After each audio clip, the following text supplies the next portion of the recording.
الشيطان الرجيم بسم الله الرحمن الرحيم نحمده ونصلي على رسوله الكريم وعلى آله وأصحابه وابنه الكريم الغوث الأعظم عبد القادر الجيلي وحزبه وبارك وسلم. أما بعد،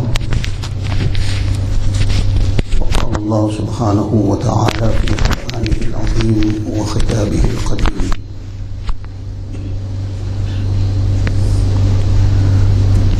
وعلمك ما لم تكن تعلم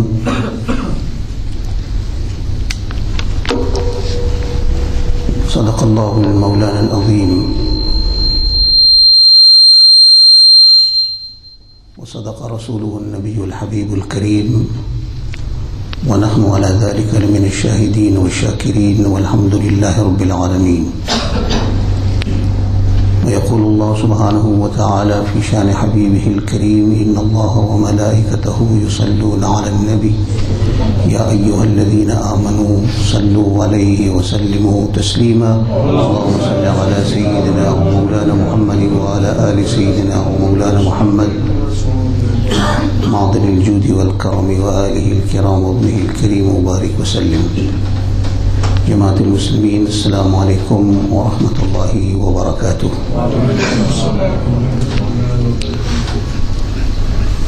By the grace of Allah subhanahu wa ta'ala and the blessings of His beloved Habib Sayyidina wa Moulana Rasulullah sallallahu alayhi wa sallam, we are discussing the faculty of knowledge, the importance of knowledge and the excellence of knowledge.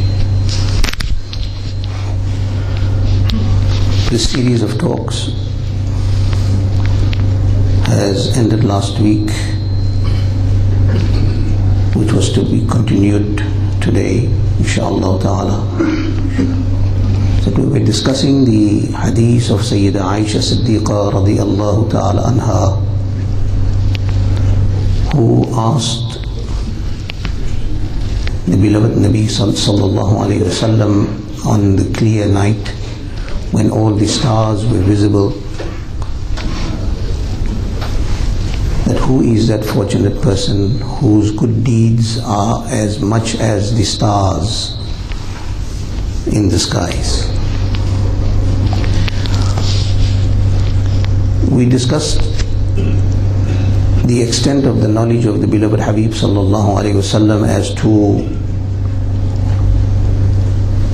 the counting of stars in the skies and the visible and invisible stars that exist in the Milky Way,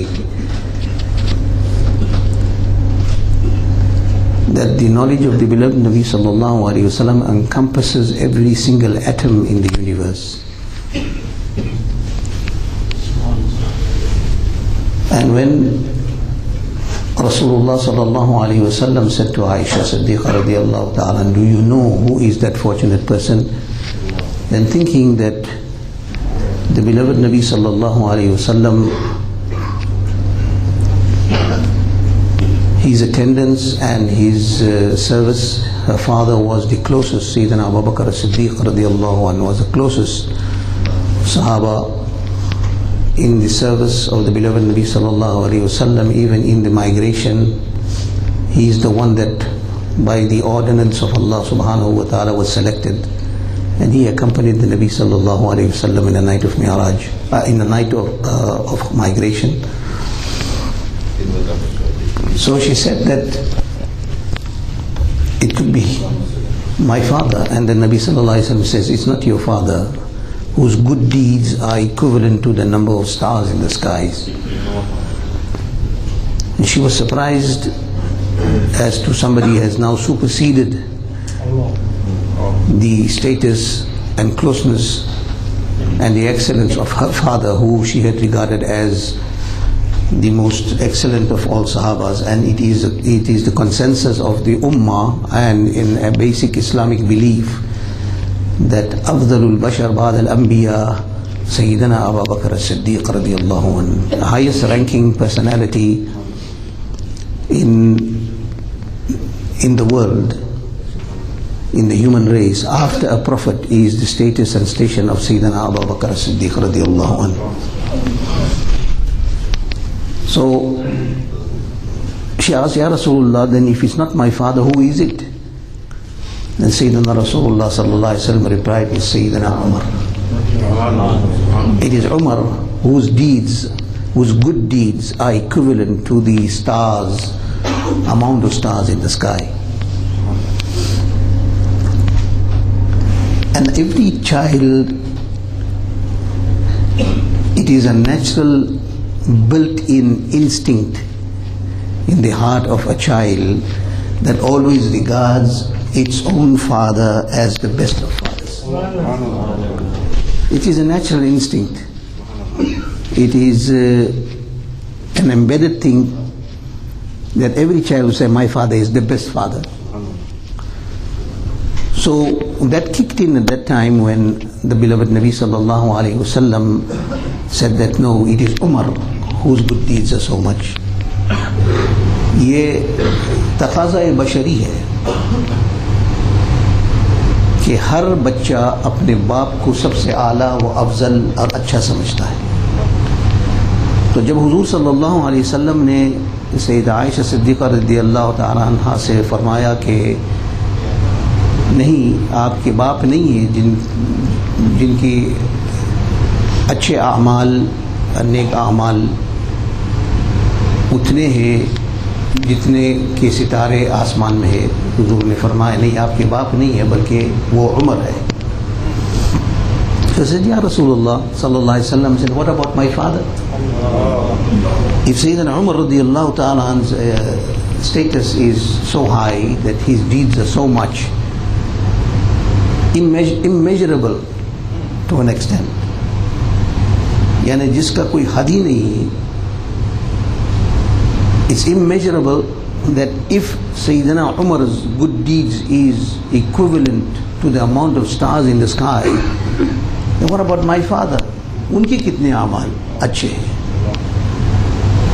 So Rasulullah sallallahu alayhi wasallam heard to this comment of Sayyida Aisha Siddiqa radiallahu anha, and he said,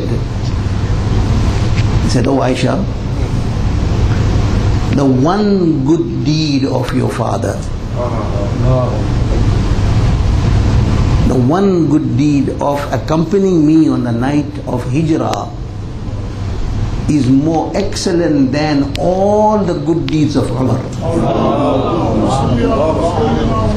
यानी मेरी मायत जो आपके वालिद माजिद हज़रत अबू बकर सिद्दीक़ को हासिल है, जो मेरे साथ और मेरी रिफ़ाक़त में आपने हिजरत जो फरमाई, वो एक सवाब उन तमाम सितारों की आदद से ज़्यादा है. So it is more greater, more excellent, more higher. Can you imagine what is the status of Sayyidina Abu Bakr as-Siddiq radiyallahu ta'ala. So it is known that the beloved Nabi sallallahu alayhi wasallam is aware. Now awareness is what is known as knowledge. To be aware of something is knowledge. If you are not aware of something, in crude language you will call it ignorance. And ignorance is a fault, and no fault can be attributed to the beloved Habib Sayyidina Muhammad sallallahu alaihi wasallam. So, meaning that Allah subhanahu wa ta'ala has blessed, remember these words, has blessed the Nabi sallallahu alaihi wasallam by the ata, blessing and trusting knowledge that Allah subhanahu wa ta'ala has entrusted his beloved Nabi sallallahu alaihi wasallam by his mercy, is what we Ahl Sunnah wal Jama'ah believe, and this is the article of faith. No individual possesses personal knowledge. Every knowledge that a person has is by the blessing of Allah subhanahu wa ta'ala, and only and solely Allah subhanahu wa ta'ala possesses personal knowledge. Nobody gave Allah the knowledge. So there is a big difference between this being having personal knowledge and having blessed knowledge. There is a great and vast difference which cannot be compared. So all knowledge received from anyone, it is the allegation of some misled scholars that state that anyone who believes that that knowledge of unseen, if the Prophet ﷺ possessed the knowledge of unseen, it is a form of shirk. It's incorrect, because only Allah subhanahu wa ta'ala possesses knowledge of unseen. But they do not understand the fact that we do not believe that any creation of Allah possesses knowledge of unseen on his own accord. We believe that it is by the command of Allah, by the blessings of Allah, that a creation have been blessed with, also would say, add to that limited knowledge in comparison to the unlimited knowledge of Allah subhanahu wa ta'ala. So this allegation is baseless and is absurd, that you allege that the Ahl Sunnah wal Jama'ah, who believe that Nabi sallallahu alaihi wasallam possessed the faculty of ilm ghaib, or the knowledge of unseen, as it is un-Islamic. It is not so. Now I'll give you an example from the Holy Qur'an. The Sayyidina Isa ala nabiyyana alayhi salatu wasalam, an exalted Prophet of Allah who we believe in, we honor and we respect. We respect all prophets of Allah. Right? Unconditionally we respect them all, we believe in them all, they are all true, they are all haqq, and they are all excellent. Sayyidina Nabi Isa ala nabiyyana alayhi salatu wasalam said to his people, and this is a direct injunction of the Holy Qur'an. Ye Qur'an azim ka ek irshad-e girami hai, Allah subhanahu wa ta'ala की बारगाह से मुनज़्ज़ल है, और अल्लाह ने इसे वही के तौर पर हुज़ूर नबी करीम सल्लल्लाहु अलैहि वसल्लम पर नाजिल फरमाया. So there is no doubt in the Quran al-Kareem. And Allah subhanahu wa ta'ala inspires His servants to speak, especially the Prophet fraternity, is that they only talk when Allah inspires them to talk. Sayyidina Isa ala nabiyyana alayhi salatu wasalam said to his nation, وَأُنَبِّئُكُمْ بِمَا تَأْكُلُونَ وَمَا تَدَّخِرُونَ فِي بُيُوتِكُمْ. I can inform you, मैं आपको खबर दे सकता हूँ, मैं आपको बता सकता हूँ. بِمَا تَأْكُلُونَ, that whatever you eat in your homes and come to me, I can tell you exactly what you have eaten. Quran ki ayat hai. Now what a person eats and he comes, when he eats in his house and he comes in the privacy of his home, what he eats and comes to you, you don't have any idea as to what he has eaten.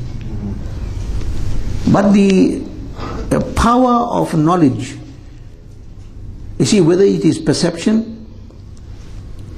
or whatever you can call it, to see what is in the stomach of an individual, it is indeed a knowledge of unseen. It is not knowledge that you can see. And furthermore, even by vision, you cannot ascertain when you masticate, when you mix up some food, and when it's grinded into pulp and it is grinded and mixed up, it is very difficult to say whether it is meat or whether it is chicken or whether it is dal or whether it's any other thing. You don't even know, because it's all mixed up, grinded. The situation of food in the stomach, the intake of the food may be individual, but it becomes collective inside the stomach when enzymes are released by the stomach and the mastication process takes place, and when everything is mixed up into a paste, to separate all that, to see whether what is involved here, what is the elements here, whether it is meat, whether it is fish, or whether it is chicken, or whether it is dal, or whether it is rice, or whatever it is, you don't know.